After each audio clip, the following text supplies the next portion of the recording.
So today I'm also joined by Sandi Ludescher, who is right here, and the other member of our collective, besides Kimberley, is Linda Piper, who's sitting in front of me there. So I am now going to tell you a little bit about our project. I'm an artist member of They Had No Time to Say Goodbye collective. We are working on a multimedia collaborative art project about the crisis of missing and murdered Indigenous women. Shortly after I returned to New Mexico in 2022, I saw a billboard with an Indigenous woman's face on it and a single word, homicide. I was compelled to action. As a mother who had lost her own child 6 years earlier, I felt that I knew the anguish of the mothers of missing and murdered Indigenous women.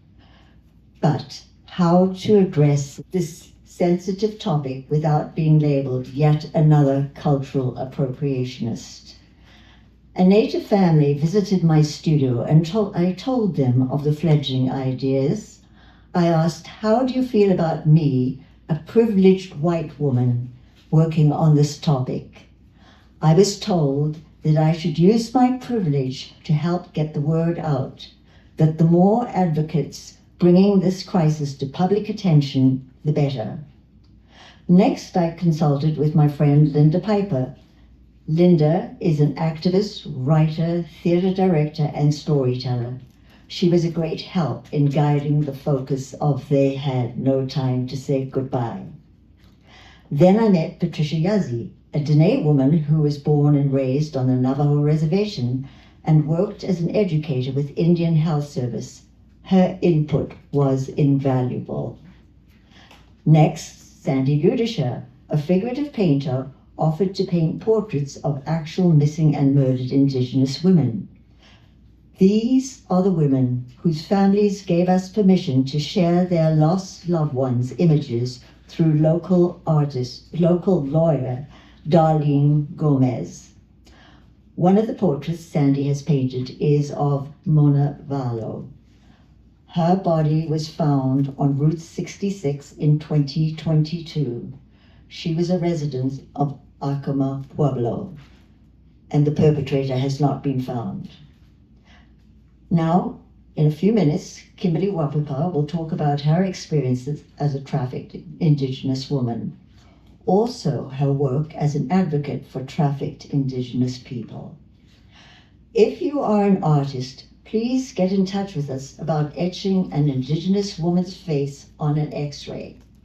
We need many hundreds to show the enormity of the crisis. Every participant will be acknowledged in our exhibitions of They Had No Time to Say Goodbye. Purchase a copy of Horizon Review and learn more about our project. Thank you.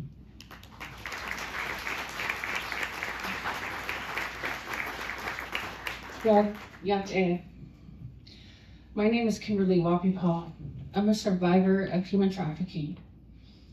I advocate now, and the number has gone up to 18 found now. Three women were trafficked that were found recently, and one was unalive. Continually, 11 count of pedophiles and perpetrators in the community. I continue to work. This project has brought up so many circumstances of our missing relatives that on this platform right now, I'm speaking to everybody here that we need your help. I'm pleading with the public because we don't get the media that we need for our cases. When I was trafficked, I was only 15 years old. I just got out 8 years ago. How I got out, I had to hitchhike from Gallup to here to get housing, to be stability, breaking cycles of domestic violence. So you can imagine what I have to endure of what I've been through mentally. And now I help other families find their missing loved ones. 1 out of 4 Native women goes through violence in their lifetime. These x-rays is a portrait live portraits of someone, a relative, who had their lives taken, who didn't ask for it.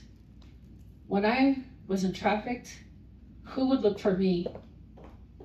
Would you? Am I important, or do I feel invisible?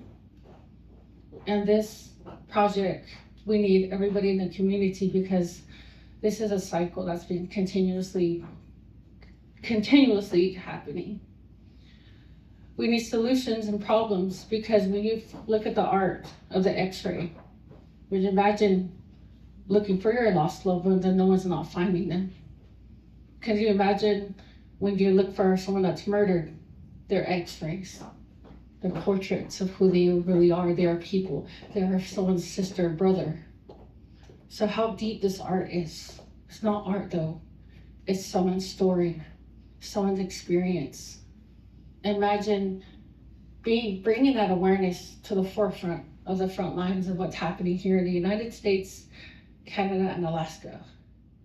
So with this portrait, I ask you, please, if there's any way to help. I also have